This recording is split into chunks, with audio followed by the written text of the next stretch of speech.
everybody, and welcome to the Macabre Podcast Universe. What?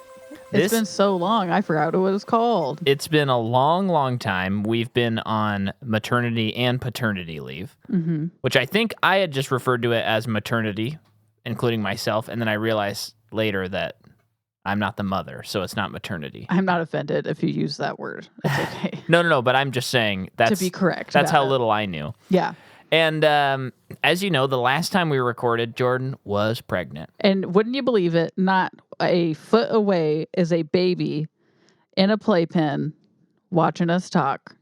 Yes, she is sitting right there. She's looking toward me, and she's going to be watching this episode, watching us work, seeing what her parents really do. Yes, she's playing with a very cute giraffe, but it's from the Jimmy Fallon children book collection that he has.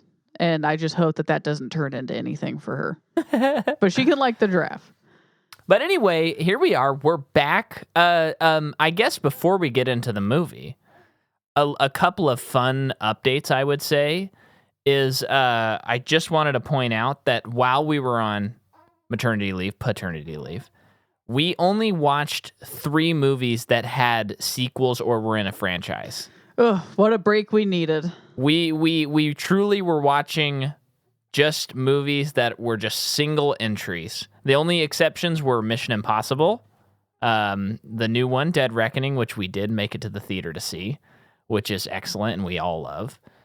And then we watched Friday the 13th, and then there was one other one.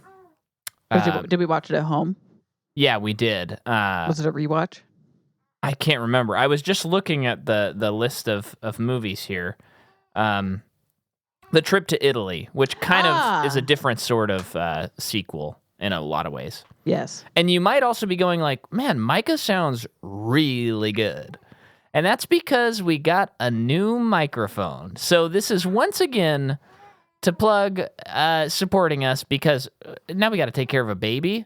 And we need mics? Yeah, the baby's not paying the bills. She doesn't do very much. Oh, believe me, she hasn't paid a single bill in her life. I mean, listen to her. She's freaking out. Yeah. So that's that. That's table setting. And also Elemental really sucked. We watched that. We can just how about we just do a tiny little corner of what we watched? And not everything, because we watched a lot. Oh, sure. Anything you want to hit up?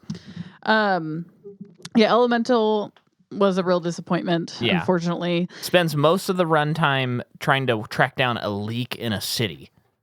Yeah. Boring. Yeah. Very boring. I feel like we knocked out a lot of classics, meaning like early 2000s even, 90s. That's how I feel. Well, we watched Pretty Woman, which was a big one. That was during that? Yeah. We watched... Born on the 4th of July. Born on the 4th of July. Did not know that movie was about what it was about. I didn't think it'd be a bummer. It's a big bummer. Yeah. Very good movie, though. Yeah. Tom Cruise, really killing it. Of course, we went and saw Oppenheimer. We had to do separate nights, though, because we couldn't be away from the baby for that long. Yeah. What an excellent movie. And what he means together. We didn't like watch half of Oppenheimer and then go back the other time. What else did we watch? I mean, Mission Impossible, which I mentioned, which we got to cover that series at some point. We saw Barbie, which was incredible. Yeah. Trip to Italy, which you particularly really liked. I liked both it too. of those movies, and I'm imagining I'll love the next one.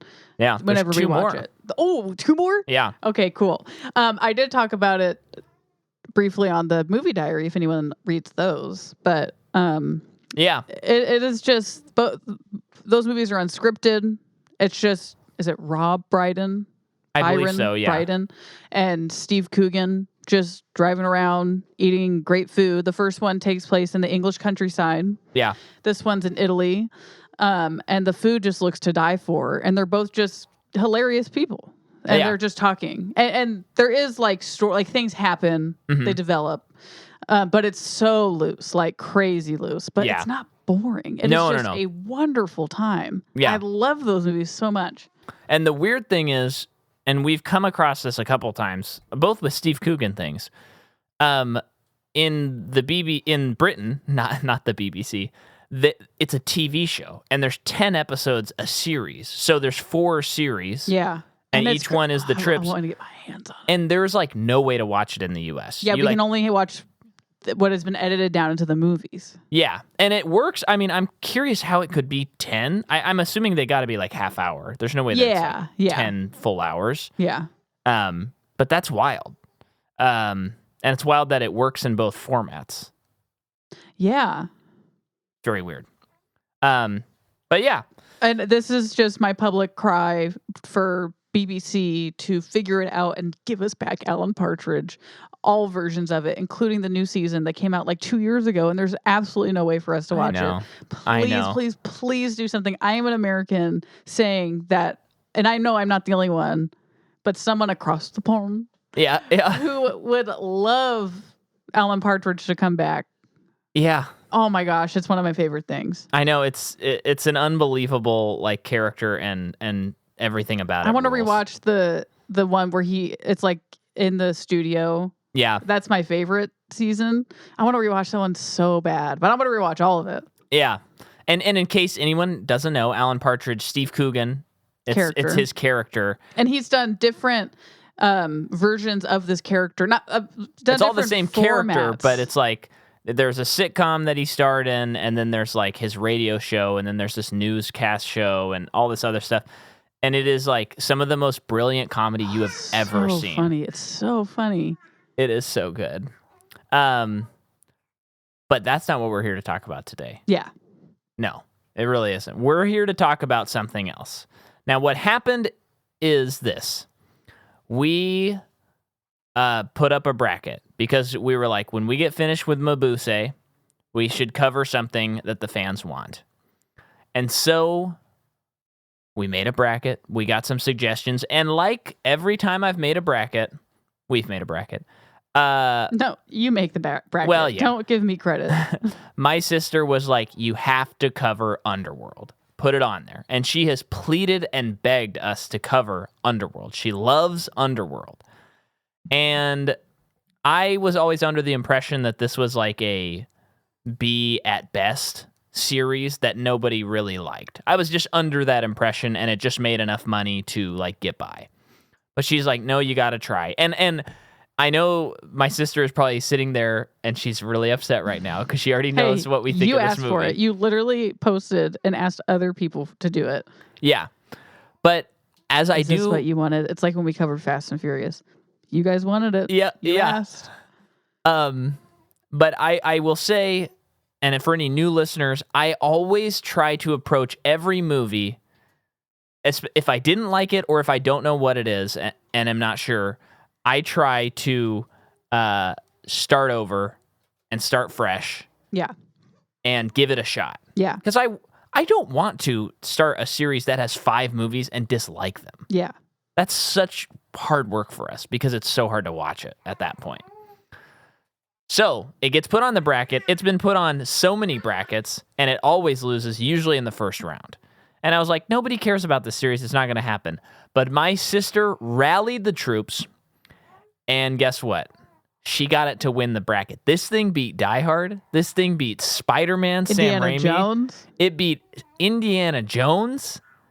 This thing was unstoppable. Rebecca, a lot of people love you, and I hope that's what you took away from this, that a lot of people love you enough, because I can't believe all the people you got to vote like this series.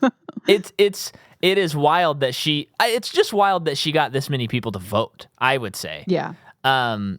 Maybe you have a new calling, Rebecca, getting people out there to vote. Start campaigning for something. But yeah, so, and I mean, we even got a new patron in the deal. Yeah. So, I mean, Rebecca, believe me when I say I went into this wanting to like this because I love the enthusiasm. Now, having said that, I don't like this movie, but we're not talking about that part yet. We're going to talk about how it's made, right? Yeah. Should I start, or do you want to? Well, is this your first experience movie? My first experience of the movie. It is, yeah. I'm sure I've seen it briefly on TV here or there growing up. I feel like these were sometimes put on like TNT or Spike. This seems like the actors in this sci-fi have lived their entire lives off of a paycheck from this running on cable. Especially the dude. Yeah. That the main dude. Yeah, I wish I knew his name, but I don't know. Something Speedman. I think that's the werewolf guy. Nope. Really?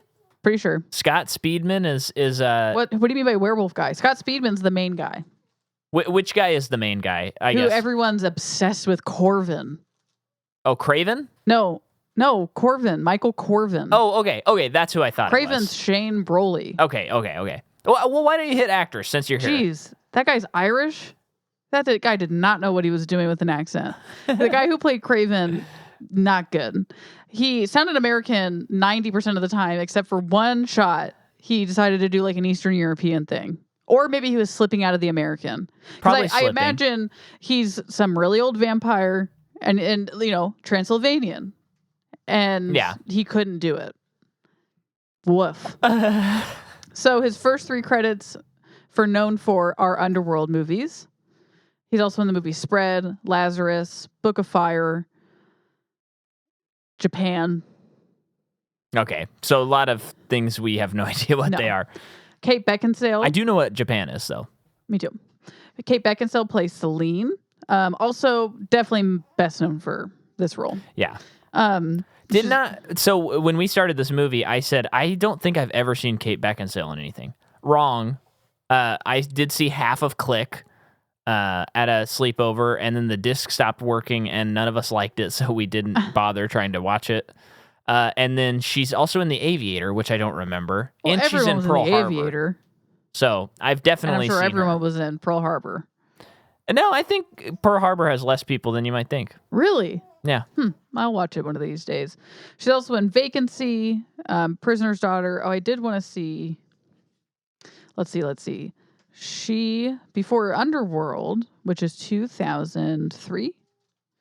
Yeah, 2003. So yeah, she's in Pearl Harbor. She's in Serendipity, which I'm assuming is a big movie for her. Sure. I just hear people talking about it. Her and John Cusack. Yeah, I've heard of Harry. that, but I haven't. I've seen so little John Cusack movies. Interesting. Yeah. She's also in Van Helsing. Oh. Becomes a vampire slayer. Or is she a vampire? No, she's Who a knows? vampire slayer. Oh, she is. Okay. Yeah, I'm pretty sure. How many movies are those? I don't know. And we're not gonna do that. I think there's just I've one. seen like some of Van Helsing on TV when I was like a teenager, and I thought it rocked. But you're not a teenager anymore. Yeah. No. We put away childish things. Yeah. Scott Speedman, who plays Michael Corvin, is also in The Strangers, Barefoot, looks like he's a main Grey's Anatomy guy. Dr. Nick Marsh. So for a lot of people, he's been around. Okay. He's in the show You, bestsellers, blah, blah, blah. Okay. So he's in a lot. Okay. Yeah. Because there were a few people in this movie, men. Yeah, there were a few like actors that it's like, I feel like this guy went nowhere after this. Or we all forgot about them. Yeah. X, Y, and Z. I just feel like there were a lot like that. Yeah. Yeah. Not true. No. Michael Sheen plays Lucian. Yeah. He is in Bad Omens, Good Omens. Good Omens, the exact opposite. Masters of Sex, Frost Nixon, The Queen, Midnight in Paris. Oh, we've covered him. Yeah. He's in Twilight. We've also covered Bill Nighy, technically, in Harry Potter. He's one of the... Well, we probably covered him more thoroughly in Caribbean. Pirates of the Caribbean. Yeah. The guy loves getting put in makeup. He loves it. Oh, Talia loves it too. We love to see it. Trying to find that one guy that like is the reason this whole thing is a thing. Oh, Kevin Grevio. Yeah. That looks French. He plays the man probably on record in Ripley's Believe It or Not with the lowest voice registered. Yeah, when I wrote his name in Google, the next thing that popped up was voice. Yeah. And I clicked that, and it's like he gets asked if his voice was digitally altered. Yeah. Apparently not. No. I couldn't believe it. Yeah. He's also in Men in Black 2. Talia has a lot to say about that. She's a natural podcaster. He plays a bouncer in Charlie's Angels. And believe it or not, he does a lot of voice acting. He plays Groot in Marvel Powers United. Whoa. VR. All right, hit me with that last. Oh. Lastly, Yeah. Sophia Myles, who plays Erica. She is also in Tristan plus Isolde. I don't know how you say that name. Okay. Transformers: Age of Extinction. Okay. And Outlander. Okay. Is that everything? Is that everybody? Most. I mean, I think. Yeah, the heavy hitters. Yeah. Also the guy from Prison Break. Yeah. We a few weeks ago we covered Blade Trinity and we covered the one brother from Prison Break, and this year or this series we're covering 2 vampire things. Yeah. This brother did a lot better. Funny enough. Than the other brother in Blade Trinity. Remember how bad he was? Yeah. Okay, let's talk about how the movie was made, though. So this movie is directed by Len Wiseman, and this really makes a lot of sense to me. He was an art director for a bunch of Roland Emmerich movies. I don't know who that is. Guy who made Godzilla, The Day After Tomorrow. Most recently, Moonfall. Oh, okay. Independence Day. Yeah, okay. So I'm starting to get a picture of this director quite clearly. He makes, I think he'll make one more of these movies, so we'll talk about him again. Then he makes the remake Total Recall. Oh, okay. He makes A Good Day to Die Hard, which I remember liking, and it'll be interesting whenever we cover that series, rewatching that. Is that the one with Timothy Olyphant? Yeah. Olyphant? Mm-hmm. I saw that movie so many times when I was like 14. I thought it was awesome. There's no way it's good. I thought it was cool. I'd like to think that it's good. It's not, Micah. I'm sorry. It's probably good. And then he's going to direct the... They brought that movie... Whoa. Okay, wait. So this is who they were talking about a lot, that guy. Yeah. On the Blank Check episode. For They Live. Because that guy also did Total Recall. Yeah. To which I found out in the remake, they don't go to Mars. Yeah. That's weird. Yeah, I don't understand. I've never seen that Total Recall. I don't foresee me ever seeing that movie. This is not a podcast where we do reboots and redones, shoots, whatever. But yeah, he is going to direct Ballerina, the next John Wick movie. Oh no. So that really has me like, uh-oh, because if there's one thing I think was done poorly in this movie, it was the action. Yeah. I think the action was very poorly directed. Yeah. And staged. But we'll get into that. So the screenplay is by Danny McBride. But not that one. Not that one, yeah. This also surprised me because, again, I thought the action in this movie was done very poorly. He was a stunt guy in the 90s. But that does explain the screenplay. The story is by both Len Wiseman, Danny McBride, and then Kevin Graveau, who you talked about. He's one of the main characters in this. Mr. Low Talker. He's not a main character. Is he a main character? He's like... Or minor characters, yeah. He came up with the concept, and he based it on his experience with interracial dating. Okay. So he's a black man, in case you didn't watch the movie. Yeah. That's important because of this. And the tension that it often causes. And he's also in the movie Speed and The Mask and Batman Forever. So he's been in some stuff. Which one's Batman Forever? Batman Forever is the one... I can look it up. It's the third one. It's the one with Val Kilmer. Ugh. Okay. Yeah, I wasn't the biggest fan of that one, but that little tangent gave me enough time to find out who the cinematographer is because I wrote down what they were cinematographer for, but didn't write down their name. And the cinematographer is Tony Pierce Roberts, and he did a classic movie in my childhood whenever I went to my Aunt Robin's house, Jungle to Jungle with Tim Allen. Oh, is that with the kid? Yeah. Yeah. He like raises a kid from the jungle. Yeah. I liked that movie as a kid too. I loved that movie. And I think I watched it every time I went up to my aunt's. He also did the cinematography for Kiss Kiss Bang Bang and Doom and Vampire Academy. What's it called? Jungle to Jungle? Jungle to Jungle with the number 2. Yeah. They never made a Jungle T.O. Jungle. Wait, this is the first movie and this is how they titled it? Jungle to Jungle. Yeah. Awesome. Doesn't it have like an arrow through his head or something like that on the cover? No, in his teeth. He's holding it in his teeth. That's right. I remember there was a scary bit with the tarantula. Yeah. I think it wound up in someone's mouth or something like that. Or I might be thinking of the lizard in Parent Trap. Anyway. Yeah. You got him or not? I'm just reliving this for myself. Oh, okay. So we'll leave Jordan to that, and I'm going to tell you about who did the music to this movie, which is Paul Haslinger, and he was in the band Tangerine Dream for 5 years, and he also did the score to Death Race, Resident Evil, The Final Chapter, amongst many other movies and video games and whatnot. This movie comes out September 19th, 2003. It has a $22 million budget. It makes $51.9 million domestically and $95 worldwide. It's a big enough hit that they can make 4 more of these movies. Okay. But now let's get into, again, how it was actually made. So Graveau graduates with a degree in microbiology, but instead he wants to study cinematography and screenwriting, so he drops out of graduate studies, moves to LA, and starts acting. Wow. Yeah, quite the success story, if you ask me. And then he comes up with this idea, and then McBride and Weissman were already trying to make a movie together, but they weren't sure what. Somewhere along the way, they all crossed paths, and they started working on this movie. And no one checked each other's work. There was no second drafts on anything.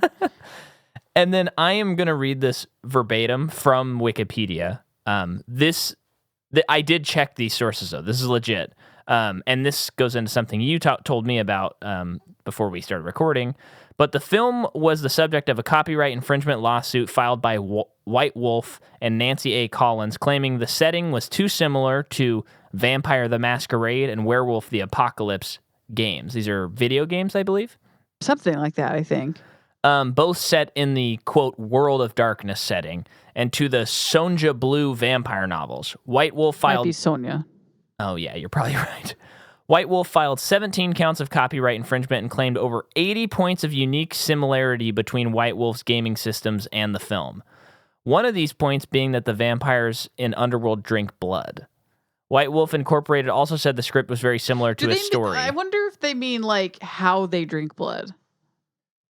And it's just, by the time you're reading it, it just is like, well, yeah, they're vampires. But, like, maybe the blood's also synthetic in this game, or they're no one's killing people no vampires are murdering people for blood anymore. Maybe that's what they mean by it, because that is such a dumb example for an article to provide.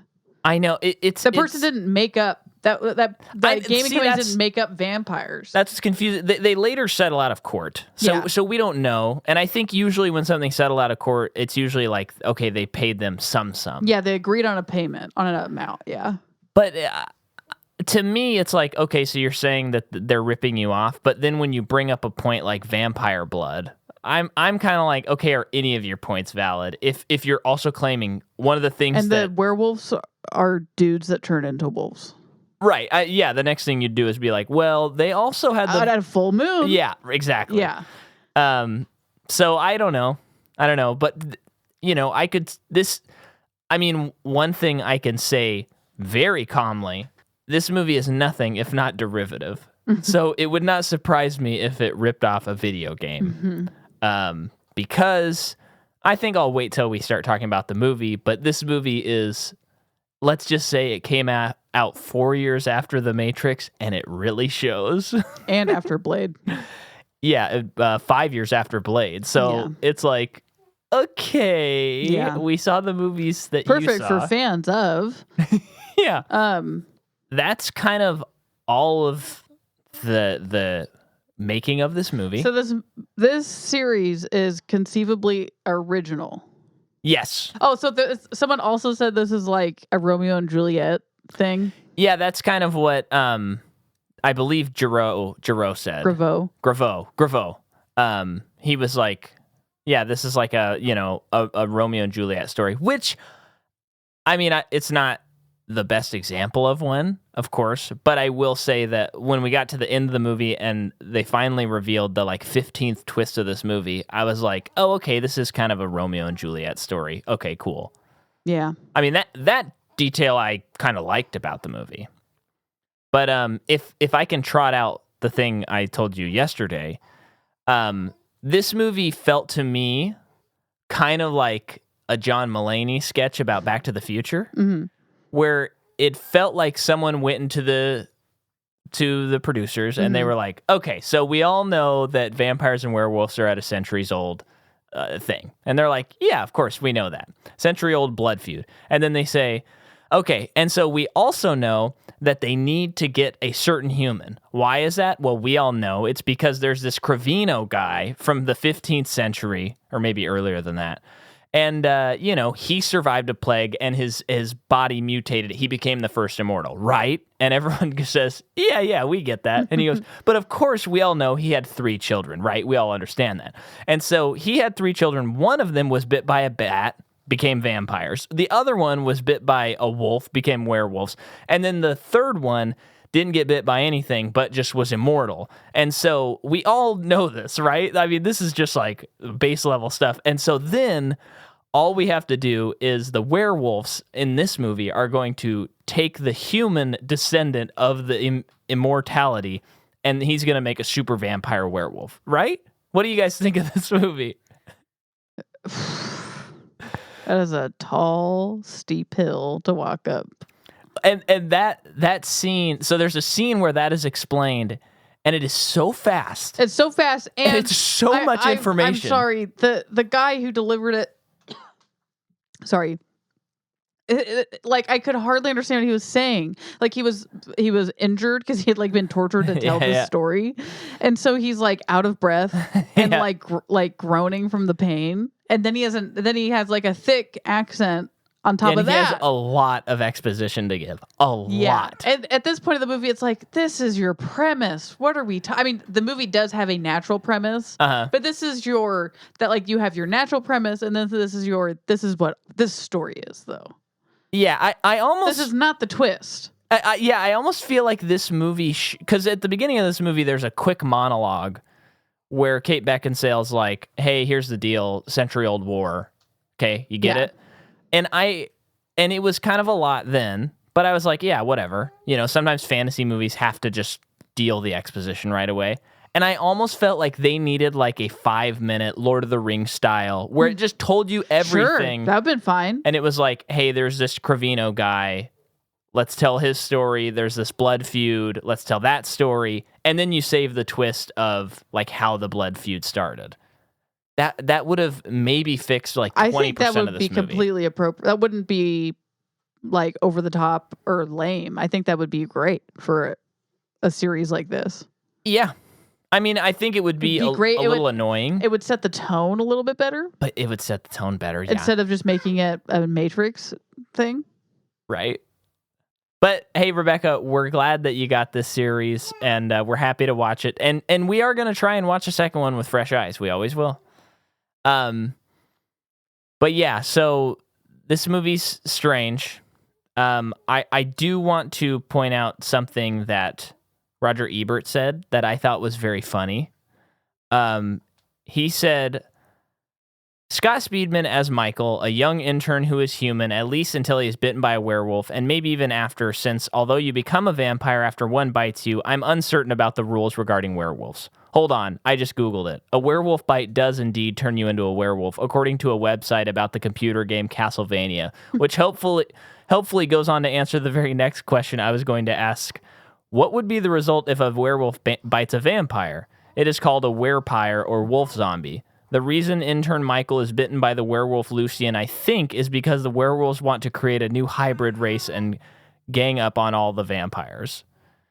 And I just think the tone of that is how I felt during the movie, where I could not figure out what the rules of this world were. And it brings me to another point that you and I discussed, where like a well-done movie in this caliber, and I'm going to just say like the show What We Do in the Shadows, they do really great stuff where they bring a weird problem into a vampire world. And before... Something we're very familiar with. Yes, and before you even think about it or understand it, they show you the rule and they show you how they follow it. Yeah. And so you don't actually spend the time thinking about what are the rules. And I think that's sometimes the difference between good sci-fi, good fantasy, is when you don't think about the rules, and then when you think about them afterward, you go, oh yeah, so that means this and that means this. Because a lot of bad sci-fi and fantasy, you sit there and you're like, wait, I don't understand what they're allowed to do and not to do. Do you know what I mean? Yeah, and I think while they show that's when you can get a sense of the characters. Yeah. Although there are no characters in this movie. Whoa, Jordan's really taking them down. I said one thing. But yeah, because when I think about something like The Matrix, which is a good example because of this movie, like there's that whole sequence when he gets into the Matrix where they're explaining all the rules, and it's like before you have the opportunity to ask the question, it gets answered. So that movie has going for it too, though, because they sit in the coolness of it. Yeah. Like I think of like the dojo scene. Uploading kung fu into their consciousness, and it's a pretty drawn out thing, but it's like, but the action's good. Right. That's why we're fine with them just sitting in it. Right. And this, it's like, I think they thought the action was good when they were shooting it. Also, they used a thing that has been used in Blade. Like, wait, when did Blade 2 come out? It came out before? I think Blade 2 was 2002, I believe. Yeah, we looked this up last night. Blade 2 was 2002. And in Blade 2, they have this like bomb thing where they throw it and it explodes, and it's like a UV light. It's like sunlight. Yeah. And that kills vampires. Awesome. And I know it's a little bit different. But in the beginning of the movie, they find out that the werewolves are using like bullets that have sun in them. Like they have the same thing. And it's like, you can't do that. Why aren't they just like, unless their vampires are different, which they didn't really establish anything very well, but it's like, just use silver bullets. Yeah. You gotta, I mean, I know it's the same with werewolves, but vampires too, I think you can also use silver or just use wood. Like wooden bullets. Yeah. Well, so we watch Only Lovers Alive. Left Alive, a Jim Jarmusch movie that I found to be excellente and would recommend.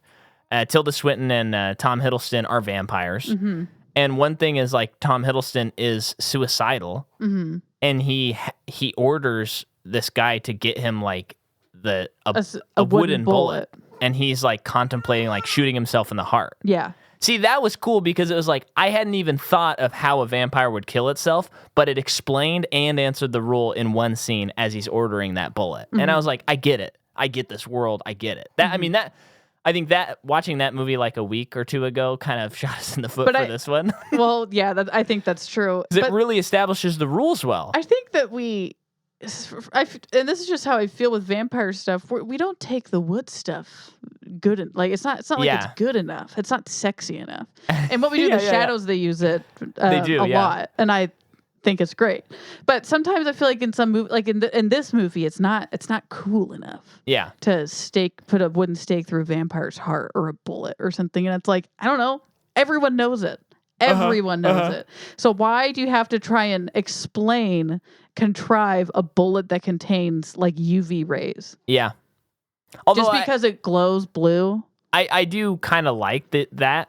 But I think it bugs me because in Blade 2 we just had something similar, and I know this is so nitpicky. I understand, but yeah, it's annoying.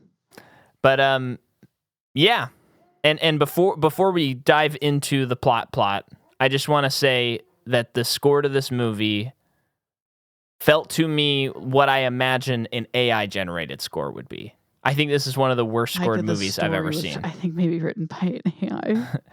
It was GPT. Yeah, it was. The score was very bad. Yeah. So, should we get into the plot? Let's do it. So the movie begins, right? Yep. As most do. Yep. We see Kate Beckinsale, who Celine. We'll find out. I think maybe an hour later's name is Celine. Mm-hmm. The whole movie, I was like, "What is this character's name?" It was easy to remember though, because of Dion, Celine Dion. Sure, I was thinking more SELINE. That's how it's spelled, this character. Oh, it is? Yeah. Okay. Apparently it means the moon. Yes. And so she's like on the rooftops of New York? They never say it. They say the city. The city. So I like to think it's some other, like dimension, timeline, whatever. It's not our Earth. Yeah. Well, and this, so there's kind of a problem right off the bat. Is that I don't feel like there's an established. One of the problems I have with this movie, and Rebecca, it's fine that you like it. I'm not trying to convince you out of it. I hope you're still enjoying this episode. She's probably turned it off by now. But there's no like sense of time or place. No. But not in a cool way. No. And it's not necessarily futuristic. No. It's just fantasy. And it is pretty gosh dang boring when you have vampires and werewolves and they're just shooting guns at each other. That's another thing I thought boring. And that's for the most part. There are some like werewolf stuff, but I mean, really, they're just shooting each other. Right. And that's the Matrix of it all. Where it's like, if the Matrix hadn't come out, this movie would be 100% different, if it even exists at all. Yeah. But actually, before we even get to the Matrix point, I just feel like this movie never establishes who humans are and what humans' role is in this whole thing. As far as we know, one confirmed human. I know he's got a buddy who's an intern, but that guy could be a werewolf or a vampire or a zombie, for all we know. Well, they should bring those in, shouldn't they? So there's only like a couple of humans in this world, and that is also a misstep to me. Yeah, you kind of need a heart that we can relate to. Yeah. Something how do you not compare it to Blade? Yeah. To be quite honest. Very, very different stories though. In that story are the one of the main characters is a human, and it's like we're like viewing it, seeing it all through her eyes. That's where all the exposition happens, because she's learning there's this world of vampires. Yeah. That's pretty that's great. Plus you have like Chris Christopherson, who's also a human character. Yeah. But this is like we're thrust into this world, and we're given a lot of exposition up top. Yeah. But it's almost like it's not the right kind of exposition. No, it was so confusing, this exposition. So it's her sitting on a balcony overlooking the faceless city of whatever this is. Which the movie feels pretty iconic. Sure. I got to give them points when I on think that. of the movie, I do think of that. Yeah. And the movie couldn't be bluer. Very blue. That's very much of the time. Oh, no, that's just a thing I'm mentioning. Yeah. But it's just voiceover of her looking over the city. Yeah. And explains that there's been like a 1,000-year war between Lycans and vampires. Uh-huh. And it's over. Mm-hmm. Seemingly it's over. Yeah. There are a few Lycans left, but vampires are on top. And it took me probably another hour before I realized Michael Sheen was Lucian, the guy they were talking about at the beginning. It was like all the details of this movie. I was like, it just was not written well. Simply not written well. But that's the cheat sheet of what she says. Yeah. And then she's like looking at people walking through the streets. People, vampires, werewolves? I don't know. Yeah. And they all end up in a subway. She locks eyes with this random dude who ends up being the Corvin, Michael Corvin or whatever, who looks a lot like the guy that plays Harvey Dent in The Dark Knight. Yep. He's got somehow the chin. They are not related. But that's the Speed Man, as we call him. Yeah. So then it's a long action sequence, and it's boring. Yeah, because it's so long. So here's like a blanket and I just gotta say, go ahead. Sorry, I don't know what they're fighting about. Sure, naturally, Lycans vampires fight. Yeah. She established that. She told us that. Yeah. But they show us this one dude that she like locks eyes with, and the whole time you're like, is he a vampire? Is he a werewolf? Yeah. And What's they happening? treat it as, so this movie treats every plot development as a twist almost. Yeah. And it's like, you know what? I really feel like you should have chose one twist, which is why the war started, and just let the information happen in the first act. So, and it was so confusing. Oh, so confusing. And we don't find out about why the Lycans want that guy for like 3/4 of the movie. And so I think it should have been, have her exposition moment. Because there's a lot to set up. And then by the end of the first act, at the very least, we find out the premise of our story, which is why the Lycans are going after him. You can still, the action all needs to be better, but you can still have that beginning scene of like her noticing that the Lycans are tracking this guy and she's trying to figure it out. Yeah. And like by the end of the first act, she has him. Yeah. And she learns that. She does her whatever sleuthing or whatever and then figures that out. Yeah. And then we that's okay, we have conflict. Right. Crazy. But no, that doesn't happen. No, it doesn't. And I just want to say about the action in this movie. I think on the one hand, it just looks like someone who's not very good at staging action and shooting action. Yeah. But on the other hand, I noticed, especially as the movie progressed, I went, oh, like most of this action is just close shots of one actor. Mm-hmm. So you really have no bearing on the space. No. You have no like... They didn't utilize it's a subway, so it's tight. No. And that whole first sequence, it's like everybody looks blue to me. I don't know what... It's like if it's only Avatar people with no distinguishing features that differentiate them. I don't know who's fighting who, in a way. Yeah, and then they like end up in the tunnels and are fighting more.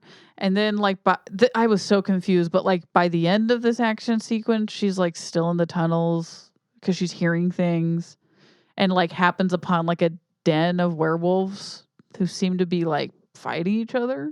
I can't tell if it was they're like sport, scratching each other, like a scrimmage, or if they were mad at each other for something. But she like witnesses it and is like, "There's way more Lycans than we thought. This war's not over. They're uprising," which she can't convince anybody of. And this makes me think of another thing. This is something we talked about a long time ago when we were covering Lord of the Rings. Yeah. Lord of the Rings, very hard fantasy. Excuse me. And it's a series that when you watch those movies, they do such a good job, and the books as well, where you can read it and just follow like the story. You don't really have to latch on to every little detail. Yeah. But when you watch the movie, then you notice something like the thing we always cite, like Legolas walking on the snow. When you're watching the movie, they don't take time to show that or whatever. Well, they do show it in the movie. I mean, they do. They don't explain why he. They don't explain why. You read the book, you find out elves can walk on snow. I think also just your brain fills in elves can walk on snow when you see it. Sure, but all of that is cool. But I think a lot of movies like this kind of rely on like, oh, people are going to be so interested in this that they're going to be like, oh, I want to research more about this, and then I'll understand all these details. I guess. And it's like, but you have to earn our trust on just a main story. Yeah. And then we can go back and go, this detail's interesting. So I think, it's the same thing with Harry Potter as well. That does it well. Yeah, where it's like, there are so many details that the more you watch them, you read the books, whatever. Yeah. You catch more things. But when you're relying on the details. And it's like, what's the important details? Because in Harry Potter's, as we know, the books get really big and they cut out so much because it would be so boring. Yeah. Why would they make a TV show about it? I don't know. Right. But they just give you the most entertaining parts. Right. The most important streamlined parts. Same with Lord of the Rings. They cut stuff. Right. But this. And can I side note since you brought it up? Yeah. So for anyone who doesn't know, they've announced that they're making a Harry Potter TV show, live action, and it's going to be a season per book. And they've really made a point to say this will be very accurate to the books. To which I say, why are they even pointing that out? Because the movies were accurate to the books. Yeah. So why are you heralding that as like the thing you're going to do this time? Daniel Radcliffe's eyes are not green. Oh, yeah. Yep. I forgot. So I think they'll get it right this time. It's so wild to me. So how this should have gone, I think, by the end of the sequence, not Kate Beckinsale, someone else. Like maybe she has a close confidant. Mm-hmm, mm-hmm. She actually has someone who likes her in this coven. Yeah. They happen upon the den. Are vampires covens? Or is that just witches? Oh, I'm going to call it a coven. I don't know. But this other vampire happens upon it, barely makes it out with her life. Mm-hmm. And goes back to the coven or whatever it is and tells everyone like, their uprising or whatever she told them. And no, everyone's like, Yeah. we don't believe you for X, Y, and Z. Right. But now that she's got the Speedman guy, Beckinsale, Yeah. and she's trying to figure out why they want this guy. Maybe he gets injured and all of it too, so she's like helping him. Yeah. Which is what happens. She's like, wait, you talk to me about it. I'll listen to you. And then they all work together to figure it out. That's your act one. Yeah. Yeah. That delivers you exposition, but it also moves this specific story forward on what's happening and why we need to care about it. Yeah. Because for her, I don't care about her at all. We've been given no reason to. We've given no reason to care about her other than, I guess she looks cool. She wears leather. And I don't even know if she's good at fighting, quite honestly. Yeah. I don't know if she's good at shooting a gun. She just shoots people in the head like 3 times. She's like that. You know, it's not clean. No. But we don't find out like her backstory until like 3/4 of the way through this movie.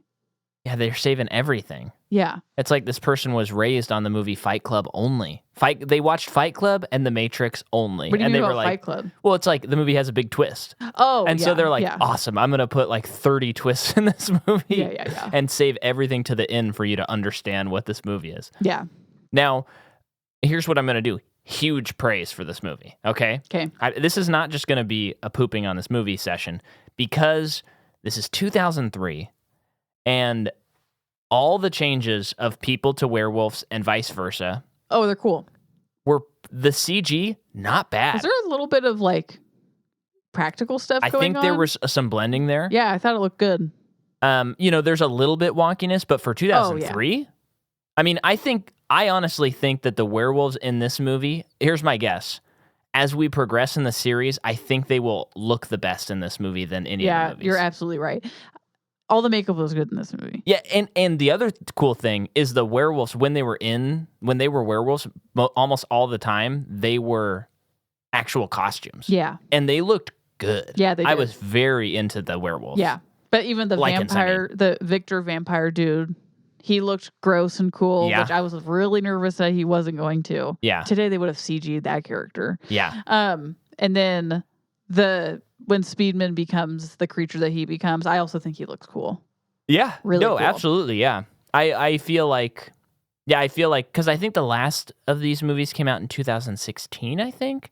And I imagine that almost everything is going to be CG in that movie. Yeah. I mean, it'll just look like hot garbage. Something else I think we noted while watching the movie that is pretty surprising for a 2003?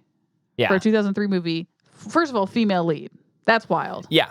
She doesn't have a lot of agency, but still, I mean, she does. She's doing stuff. But what I mean is, like, it's hard to care about what she's doing. Right. But her costume and outfits, nothing to me feels like it's sexualized. No. Other than she's wearing leather, and that was really in right at that time because of. Yeah, but it's no more sexualized than like Keanu Reeves in but The they Matrix. didn't like. You know what I mean? They didn't shoot her sexy either. There were no butt shots, which I was shocked by. No, not at all. And there was no cleavage, really. No. I was truly shocked. I thought this would be like a very like yikes movie. Me too. But I could see the ones after this becoming that. Oh, come on. Yeah. Definitely. Well, and it's like she's known, I mean, she's an actress, but she's also a supermodel. Yeah. So I was like, okay, well, actually, I didn't know that till after I watched the movie. Yeah. But I'm like, okay, they're going to really milk this. But they didn't milk. No, they didn't. But yeah, so then it's like Celine, and I had to call her Kate for a long time because we didn't know her name. I didn't know her name. You know, after this big long fight, she's like, they were looking after a human. And so then it's this quest of who is Michael. Well, this is also confusing too. That was just not explained well, in my opinion.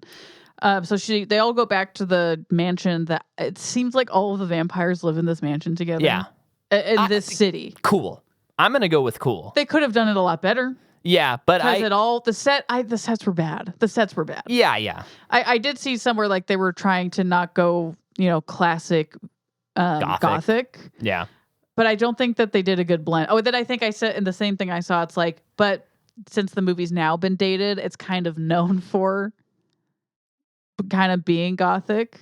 So it's like, oh, sure. because they did do a blend. Yeah. But I think it's like people aren't thinking that it's like modern. Yeah. When they're watching it. I think they. Okay. Yeah, I see what you mean. I don't think like it doesn't feel like it besides her costume, but like other people, I just feel like they didn't like really go for it. Sure. And the sets of where they lived, the chamber where the other old vampires are in, like that's interesting and cool with their caskets and stuff. But like everything else just wasn't very interesting. Well, yes, I agree. There was certain things. So like the train station, there was a staircase scene, and even the apartments, it kind of felt like they literally watched The Matrix. Again, I'm going to keep citing this. And they were like, hey, art director, can you make something that looks almost identical to this, but not as good? Yeah. And so a lot of that, and I think the costumes are they're just like, hey, did you guys watch The Matrix? It's all going to be those costumes. Yeah.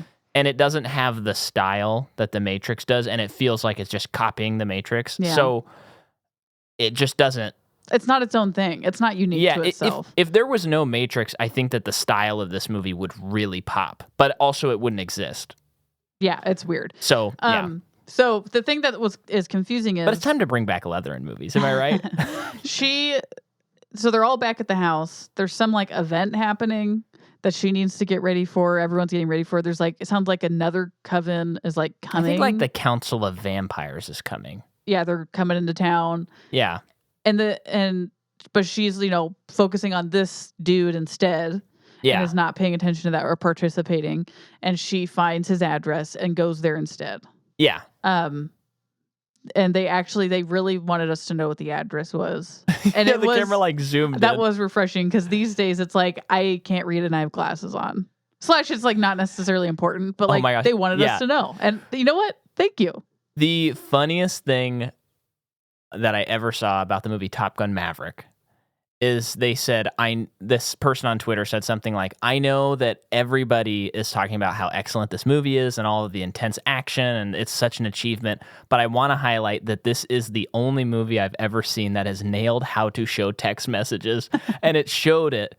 And the shots in that movie where it shows his text messages with ice, the phone is the entire screen of the movie. Because they knew that a lot of older people were going to see it. And it's like, it's so flippin' annoying, especially when you're at home. When you're at the theaters, you can usually read it. But when you're at home and someone just whips out their phone and it's like farther away than you even hold your phone to yourself, and you're like, I don't even have a clue what they wrote. Isn't it funny, though, when you're watching something and it's like all in caps? Yeah. On something because they really want you to read it. And it's like, no one's texting all in caps. Unless you're mad. Unless you're mad. Oh, by the way, there's this person all summer, folks, that has been texting me, and they like have me confused with their husband's number, and I keep saying it's the wrong message, and I think their family is like falling apart or something, and I keep telling them it's the wrong number, but I'm not blocking them because it's sort of entertaining. I got a book yesterday with other people in a group that's like... From that number? From that number that's like, I miss my family. I don't know what I'm going to do, yada, yada, yada. And I'm like... How come you didn't tell me this? I forgot until just now. And I said, hey, this is the wrong number. They kept texting stuff. And I'm like, you should just know that I'm not... Like, this is the wrong number. Are people being supportive? No one has responded because they probably are not like... Not of you, of the big long text. What are people saying to the big long text? No, I think that they probably texted them separately or something. That's all. But it was like 20 texts, Jordan. I'd have to read them to you. Yeah. Is everything okay? It sounds real bad for this person. Oh. Yeah, really bad. Yikes. They haven't seen their kids for weeks. Yeah. Yikes. But, it kind of feels like probably what people feel when they watch, like, reality TV. Sure. Okay, but these council dudes are coming, so I think... Oh, wait, they go to the apartment. No. I'm trying to get a handle on why these vampires are coming. Yeah. So... I know why. They have all of these old vampire... Not all of these, like 2 to 3 old vampire dudes that went to, like, cryogenic sleep at some point. Not literally, but they're, like, resting, and they'll be, like, called forth on a predetermined date to, like, rule again or something. Now, this, I think, is very cool. But I don't think it was executed well. No, but I like the idea. I'm giving them points. I think they break. This dude's giving this speech, and I don't really. I think he's just saying like we all need to be a united front, and we're all great, and this person that we're bringing back is great, and we're all gonna be fine. Yeah. maybe they're celebrating the end of this war or something too. But they're talking about they're going to bring back this Marcus. Yeah. Okay. Why are they doing this? So, yeah, the idea is, like, the vampires take turns ruling all of the vampires. So, that's what it is? So, yeah, so they go to sleep, and then it's like, hey, it's my century. I get to rule for 100 years. Then I'll go to sleep, and then, like, you can rule for... It's kind of stupid, but I kind of love that idea. I think that's a pretty fun idea. And so, like, this whole movie, Celine keeps being like, man, Victor was so much better than you, Craven. And he would believe me. And so she awakens him early. And so he's awakened at the time that Marcus was supposed to be awakened. Yeah, like 100 years early. So that, like, throws everything off. And we'll find out later in like, the only twist that I think there should be in this movie, that he's actually, like, evil. Oh, yeah. That's an appropriate twist. Yeah. Now, no, I should say that for the end. So she goes to the apartment. Okay. She gets Scott Speedman. Yeah. And now this is pretty iconic. I think this played on, like, every trailer. This is a Mythbuster I saw. Was it really? Can't happen. Oh, okay. But I think this is on, like, every trailer for, like, buy Blu-ray. Yeah. You know, and it'd be like Underworld and show, like, Spider-Man and all this other stuff. This is where Spider-Man, which did not win the bracket. No, it didn't. She shoots out the floor until she falls through the floor. It's so impractical, but I kind of love it. I like it. I'm giving him style points. That's original looking. Sure. That's cool. Yeah. Actually, it might be in another movie now that I remember. Whatever, though. She did it. She got away. Is that in The Matrix, actually? Who's coming after him? The Lycans? Yeah. Yeah. Oh, that's right, because before that happens, Michael Sheen shows up. Yeah. And is talking to Speedman, or has him, and they're in the elevator, and he bites Speedman. Mm-hmm. Then also, like, gets his blood or something. Yeah, he gets his blood, and then he leaves. Celine has him. But now that he's been bit by a werewolf, he will turn into one. And then also, remember, that was in the elevator, and the action was just so confusing in this scene too. But, like, Michael Sheen's, like, in the elevator, and it's, like, slow motion, and it's, like, supposed to be really moody or something. And I couldn't figure out the audio that was happening. Yeah, there was again, the score to this movie was one of the worst I've ever heard. But there was a weird, like, voice that was doing, like, kind of thing. But it would, like, and then go it'd be in like, and out.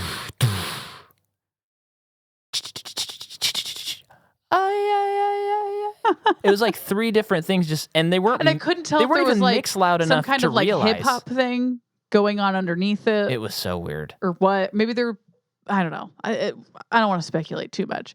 But he follows them out, and, like, she hits him with her car or something. Yeah. Yeah. Yeah. That also all looked bad. The reaction shots were very bad in this movie.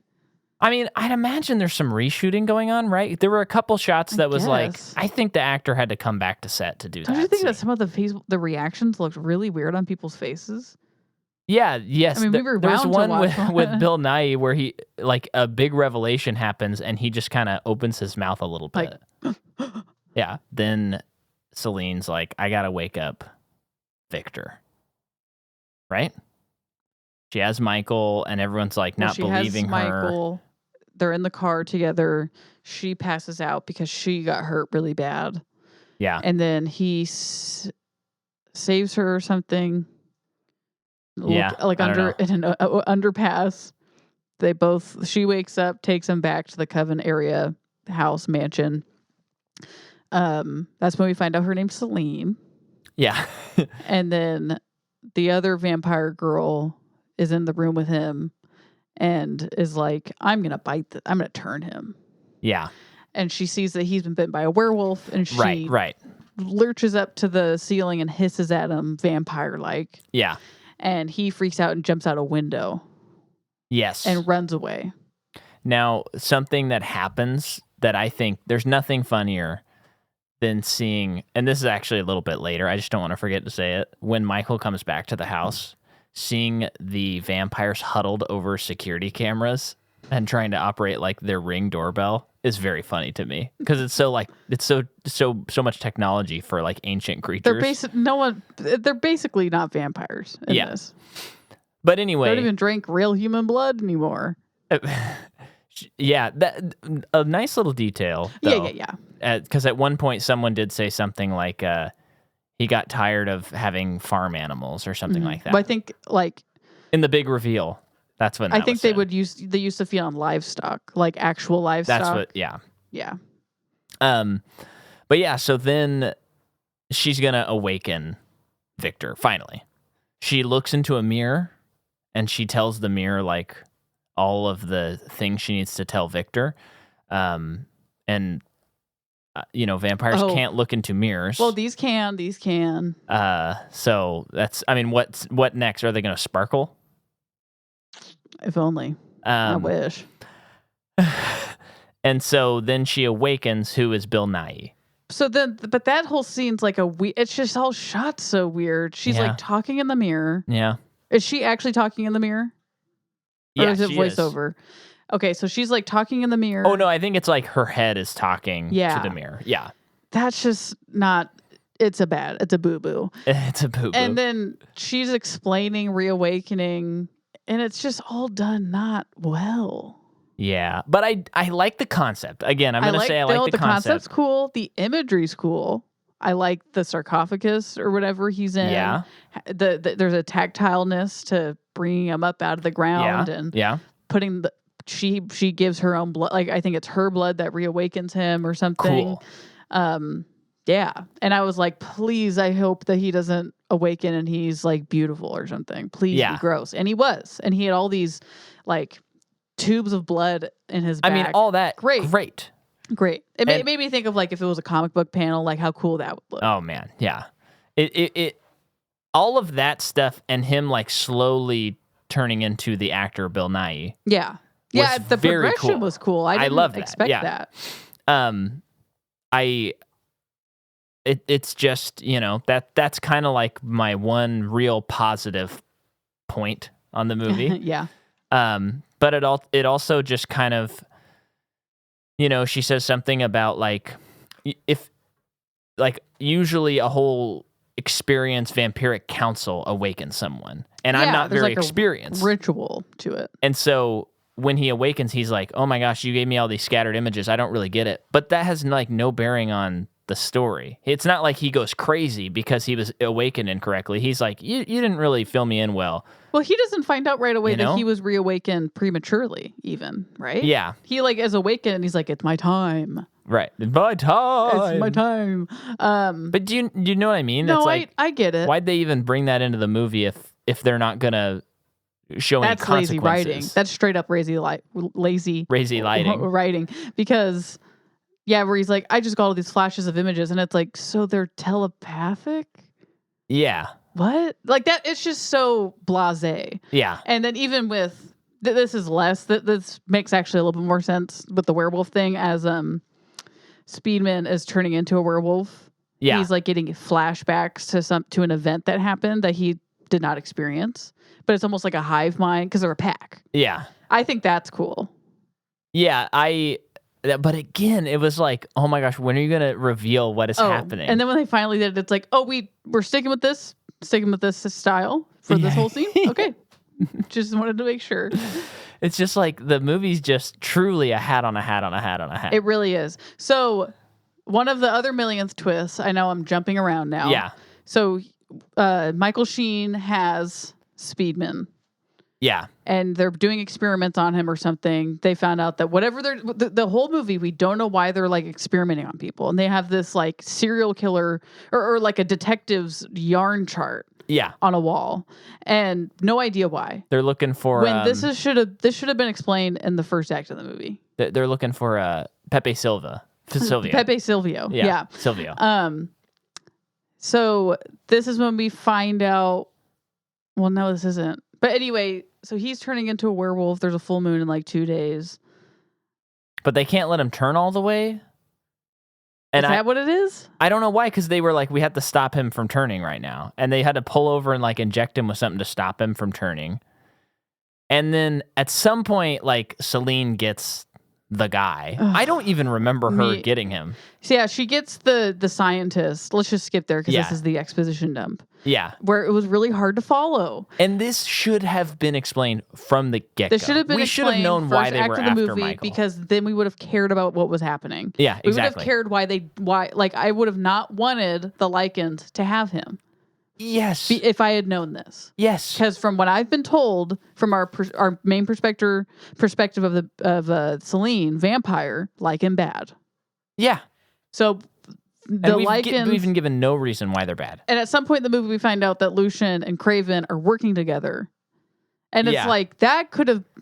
Maybe keep that. Well, that was told pretty early on. Yeah, that we knew that. And it's like, why? Why would we need them to work together? Yeah. That should be saved for later. A little bit later, not too late. Because then we, it's part of the rising action. Right. But they're trying to create a werewolf vampire immortal hybrid. I don't know why Craven has skin in the game, though. Do you? Is it because he wants to remain in charge somehow? He just made a deal with Lucian not clear on his motives. I don't know why. But they explain it where back then in like Hungary or something, like let's say 1,000 or more years ago, you had these you had this like town that was pillaged, and this one man survived, and he had like 3 offspring, and one of them was bitten by a bat or something and became the first vampire. The other one, I guess, maybe bit by a wolf, became a werewolf. And then the third dude, I guess, was just immortal. And you put all three together, you get a werewolf, or you get a Lycan, vampire, immortal combo. To which my first thought is, I thought vampires were immortal because they're undead. No, they're immortal because of this mutant gene. Although most of these people, not most, but a large part, no. Even the Lycans are like immortal because Michael Sheen is the whole reason this 1,000-year war is happening. Yeah. And then, so they're all immortal. I don't know why we need a third Jabron in there. Well, because he has the key to the DNA combo. Because it is so bad. Jordan, we all know this.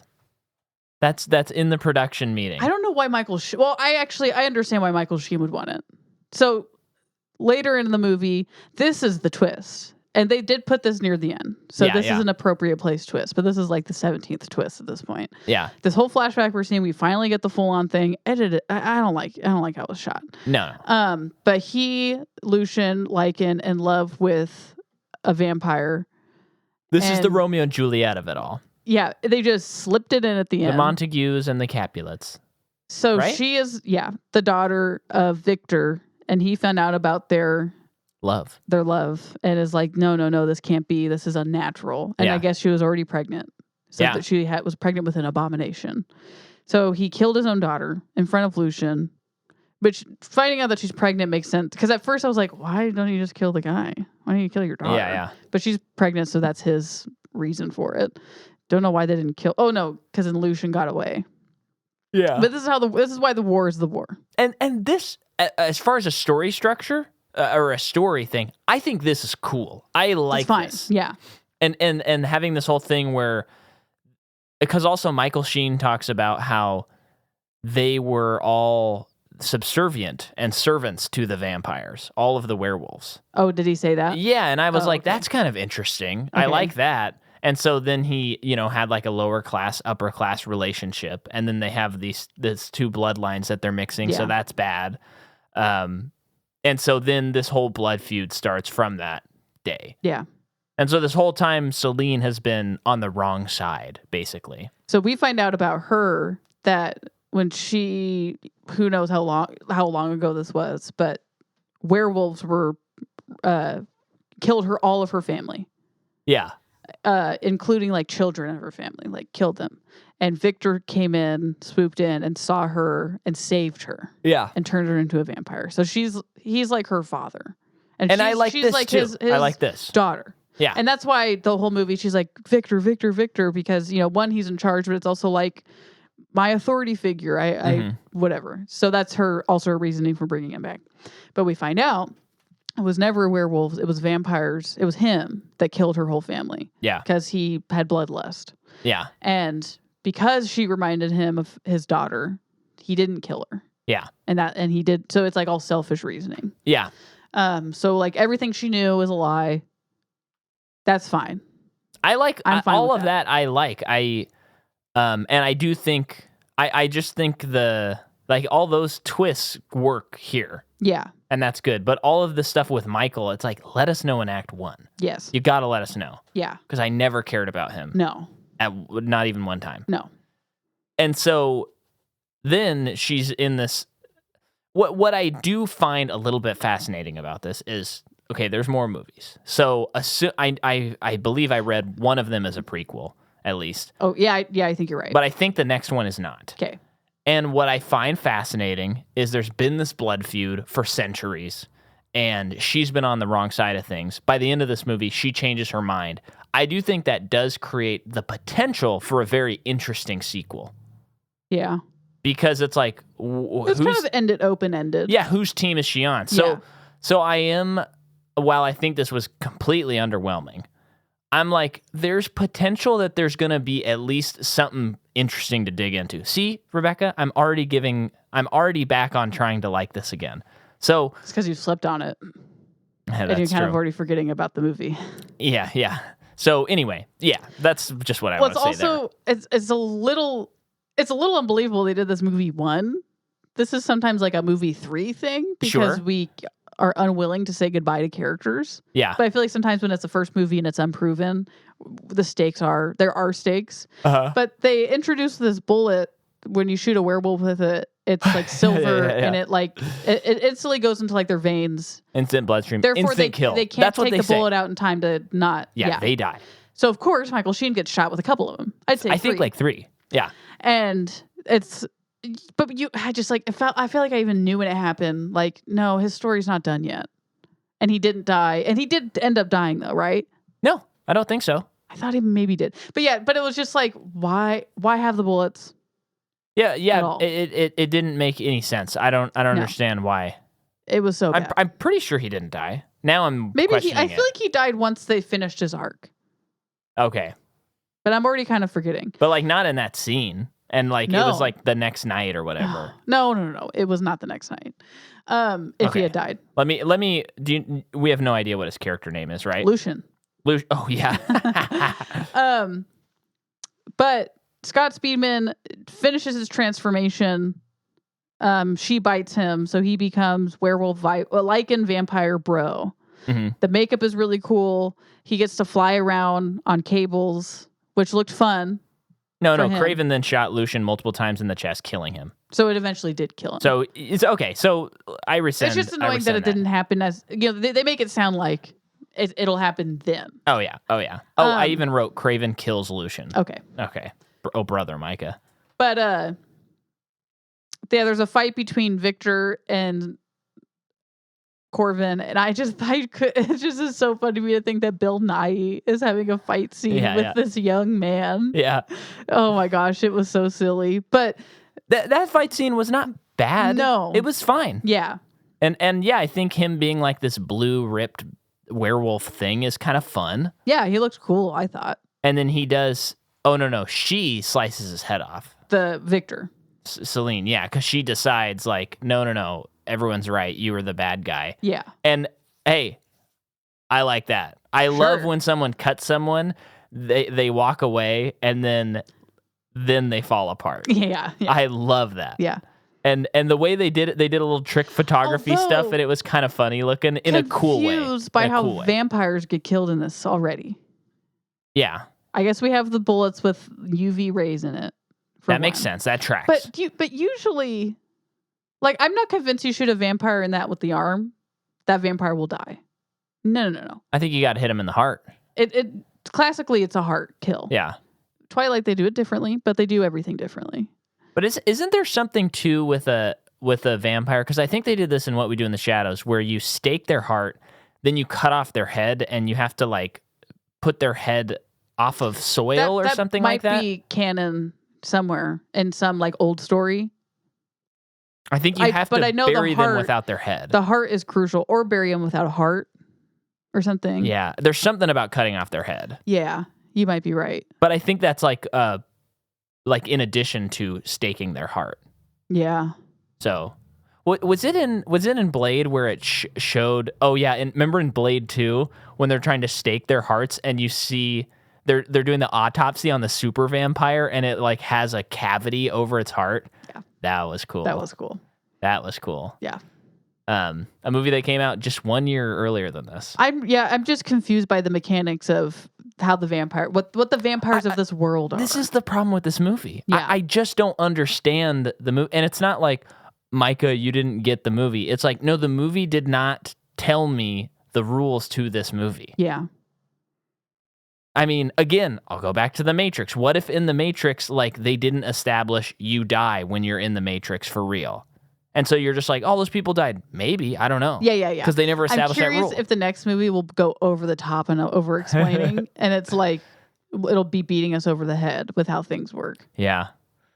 Well, my fear is, after looking on IMDb, this is the highest rated of all the movies. Yeah. And as far as Metascores go, some of these are like in the low red. No, so, really? But you never know. I mean, I'm gonna always try. I'm gonna try, and maybe I'll be like, you actually, have to say that because you have to watch them all. Well, yeah, because if I go into it knowing that I'm gonna dislike it, then it's not gonna be. I'm not going to have a good experience. Yeah. I have to try that when we watch Underworld Evolution, like maybe I'll figure out the movie. Is that the next one? Yeah. It's like every time you throw on The Phantom Menace and you think to yourself, as a Star Wars fan, this time I'm going to understand this movie and I'm going to crack it and it's going to be a great movie.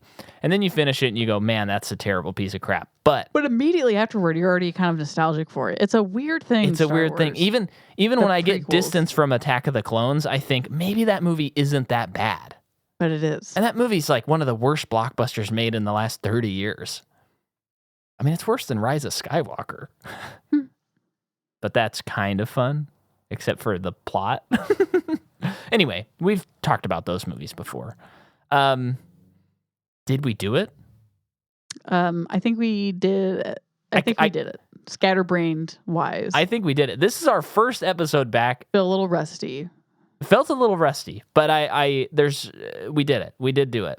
And this is the month of October, I believe. And so on our Patreon, we were gonna let whoever signed up pick a random movie, and someone signed up and they chose the movie Howl's Moving Castle. Woohoo, thank you. So we covered that. Go listen to that. And then we had another longtime patron who I believe has 2 patron accounts.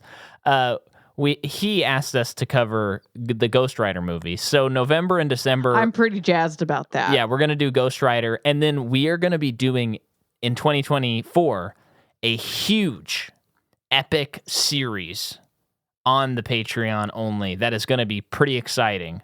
So I'm just plugging that early. And hey, check out my Instagram and all that stuff, because I'm probably going to have a show in December. I don't know when it'll be, but I'm pretty sure I'm going to, and I want you to come. That's all I got. Great. See you later, Lycans. Okay, bye.